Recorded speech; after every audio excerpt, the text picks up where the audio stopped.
Hey, today's talk is called Respect, Not Fear. So I'm going to tell you the metaphysical meaning of fear. Looked it up.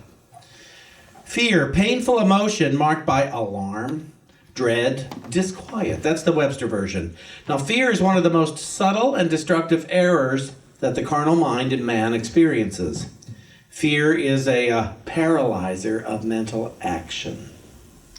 It weakens both mind and body.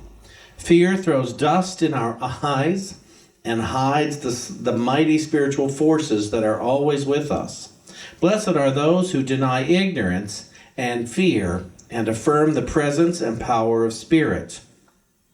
And Mr. Fillmore here gives how to overcome fear. Fear is cast out by perfect love. To know divine love is to be selfless, and to be selfless is to be without fear. The God-conscious person is filled with quietness and confidence. So I have said for years that fear is a made-up thing, and fear is completely unnecessary. And I would fight you on that on certain days. I would fight myself on that meaning on specific days. But those other days, I know it to be true. Even when I'm afraid, I can tell myself there is no cause for fear. There is no place I should be afraid. And people have argued this statement with me in many a class and many a conversation. Well, Shawn, there are some things you just should be afraid of. You know, if a lion is coming toward you, you should be afraid and run. And I say, no. If a lion is coming toward you, you should respect that's a lion and get out of Dodge. You know, that's a very different thing. People fear COVID. No, respect it. Wear your mask. Stay out of groups where people are too close. That's respect for what is possible here. And have respect for the healing possibility in life. A lot of people I know are very afraid about outcomes. You know, they're coming up to, I know so many people, they're really panicked. They're terrified about the election results. Go in either direction. I know people who are and they've been spending months and months and months afraid. And it's like, do you know how many days you have spoiled in your fear about November? And it's like, respect. Just respect that there will be an outcome in November of the election for many, many candidates in different categories. But there will be an outcome. Your job, show up and vote. Encourage others to vote. And then it should be a fair outcome, one would hope, because people have spoken up. And that way, today, I can go to lunch. Today, I can do something I love to do, whatever that is. I don't care if it's just sit and watch TV. Today, I can go serve others, I can help others, I can do things because I now have respect for today. I have respect for November 3rd, and it's not even here yet, but I have respect for a process of the unfoldment of divine consciousness. See, if I am living in respect for what's possible in God, then I can put fear away, because then I can realize, oh, fear doesn't mean anything in this situation. Fear is pointless. Fear is just a distraction. That's really what it is. Fear is a distraction from my acknowledgement of my God self. What do you think of that? What do you think of when and I could see it where I have used fear to distract myself from my God self. When I was in New York, I don't go into New York much anymore, but when I was, and I'd have to walk the streets sometimes at night, and I really created a big block between my conscious awareness of God and rats. I just did. I couldn't seem to stop myself. I would talk to myself. I would walk the part of the street where I felt the safest, like where there's less likely to be. You know, I got to the point where I couldn't walk back past a bag of garbage on the street. So I walked down the middle of the street, and I've seen lots of dead rats in the middle of the street. I've seen more dead rats in the middle of the street than live ones. I'm happy to tell you. But who was it that just yesterday on Facebook, I don't think that was you, Steve, was it? Somebody said that they saved a bunch of raccoons and rats. Oh, from a garbage dumpster. They were from being towed away in a garbage dumpster. Somebody had put a picture of an open garbage dumpster. There had to be 25 raccoons in it, all looking up at the person that just brought in all this daylight, and they're in a garbage dumpster eating away. And somebody said, yeah, the other day I saved three, well, I forget what they call the raccoons, but 3 raccoons and like 5 rats from death by setting them free. And I thought, okay, see, that tells me there's no cause to be afraid of rats. There's nothing that I should be afraid of, because many people are not afraid. I guess if it were something I should be afraid of, everyone would fear them. And not everyone fears an election. Not everyone fears walking down dark streets at night. Not everyone fears getting up in the morning. Not everyone fears singing in public, speaking in public. Not everyone fears, I don't think, anything. And not everyone fears God. And there are those who genuinely fear God, and they fear their spirituality. Now, part of that is, many of us were taught as children, fear the Lord your God, rather than respect spiritual law. Respect spiritual substance. Respect yourself. Respect your body. Respect the teachings, when you go to school. Respect the first day of school, which means there are going to be lots of changes. Things are going to be new. Things are going to be unfamiliar. Respect that. Honor that. And that way you can appreciate it and enjoy it and honor it. And imagine if we did that with change in general. We honored change, knowing, change brings about butterflies in the stomach. Change brings about a new way to look at things that either we're prepared for or we're not prepared for. But there's no cause for fear in that. To honor our birthday and each other's birthday and our age in many ways. I hear so many people complain about their age. I'm this age. And I say, there is an alternative to that. Nobody ever wants that alternative. I haven't found that. When I say, well, what's the alternative to being 70? And it's to not have lived till you're 70. And, no, I don't want that. Then shut up is what I say. Quit blocking your mind from God. Quit blocking your mind from love. Quit blocking your mind. Quit giving meaning to things that have no meaning. Correct your misperceptions. And we can do it all the time. But instead of misperceiving our lives, we can correctly perceive them, but we'd have to want to. And how many of you want to? How many of you would like to correctly perceive, or not perceive your life at all, but be in your life? How many of you want to be in and active and present in your life? Not trying to make your misery more manageable, but to know that anything you could declare as miserable is temporary and will be over in just a moment. Look at me snapping my finger. Thank you, Dr. Wayne Hogan. Wayne gave me that. I couldn't do that a few weeks ago.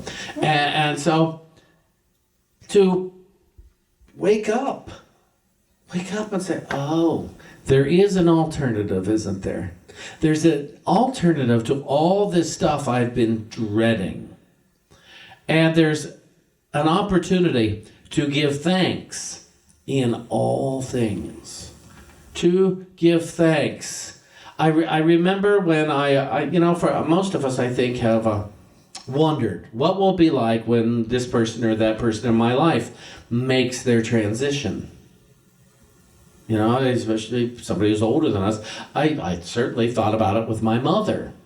And my mother went fairly young, but nevertheless, and one of the things I saw as one of the gifts I took away from my mother's transition is I never have to wonder again. Now I know what it feels like. And some days felt lovely, and some days felt so hard and so confusing. And I've never been the same since.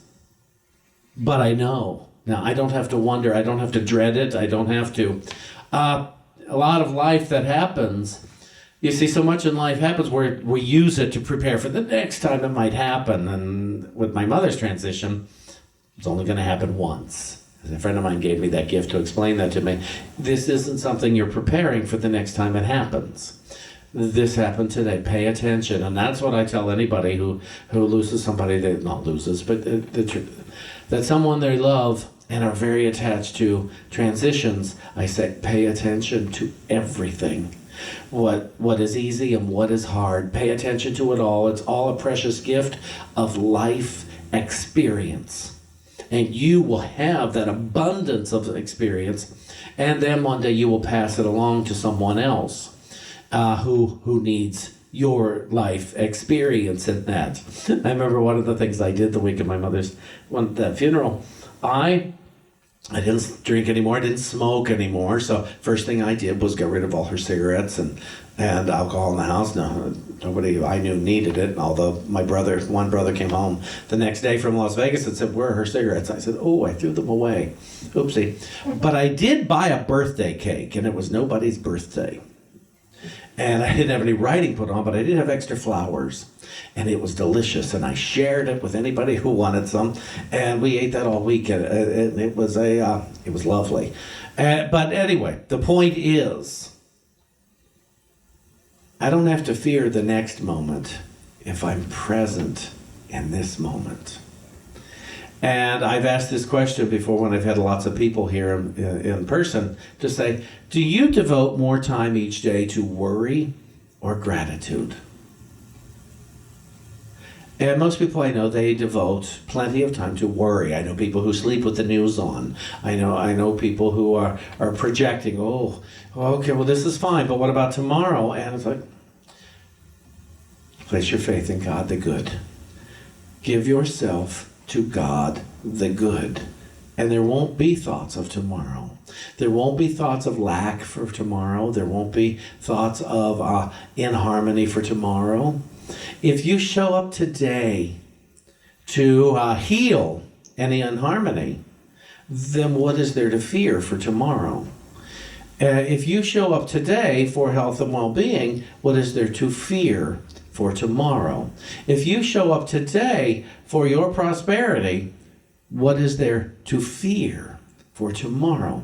See, respect, not fear. Respect. I'm going to read this last thing about fear, and then we'll talk about respect a little more. And this comes from 1 Peter chapter 4 in the Holy Spirit's interpretation of the New Testament. Verse 1 through 6, and it says, "Man walks in fear without knowing what it is that he is fearing. He makes decisions to avoid his fear, only he cannot turn away from that which he cannot see, because he is blind to it. It follows him because it follows him. Because he is blind to it, it follows him. Because it follows him, he continues to run and hide." Fear is a misperception. It is a misperception because there is no thing to fear. What man runs from is his imagination. And in his running, he imagines more. And this is what Jesus taught as a man from the cross. There is no fear. There is no thing to fear. This is the lesson you have become ready to accept. To live without fear is to live without imagining. This is to stay in the now and in the heart of true desire. By keeping the mind in the now and in the true purpose of know thyself, there is no imagining, and so there is no imagining of fear. Whenever fear seems to come over you, ask, what am I doing now? You will see that you are imagining and that you are imagining fearfully. Remind yourself that in imagining fearfully, you are creating your own misperception. Be willing to let go of this activity, and the action of creating fear is let go by you. So, if we are letting go of imagining, how do we get to respect and honor and living in the present moment? I began to do it by declaring, I am a beloved being of God. I am a beloved being of God. Now I had to ask myself, do I believe that? Do I believe I am a beloved being of God? And it's not that God is somewhere in the sky thinking, oh, I just love that Shawn. My teachers taught me that God couldn't not love me because God is love itself. And so I no longer had to fear whether or not God would love me based on my behavior. So I no longer had to fear my behaviors. It wasn't about that. My behaviors began to fall away as I was no longer worried about tomorrow. You know, if one is not worried about lack tomorrow, one doesn't need to steal anything today. And there are covert ways and overt ways to steal. But when I respected today, I saw there is plenty for today.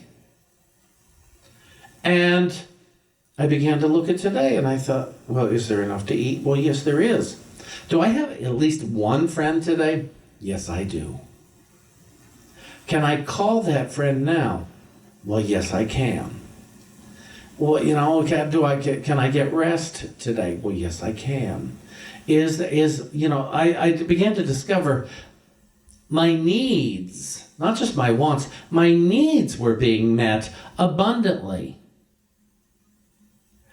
And it was a great feeling, and it brought me such confidence.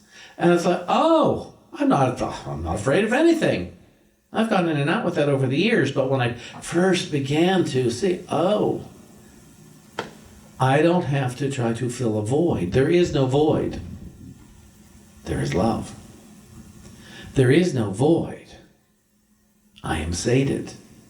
There is no void because every good thing that I could possibly need, plus there's an abundance of what I want right here and right now. So I'm not going to look for what's not here of what I want. I'm not going to plan for an absence of good for tomorrow or even an hour from now.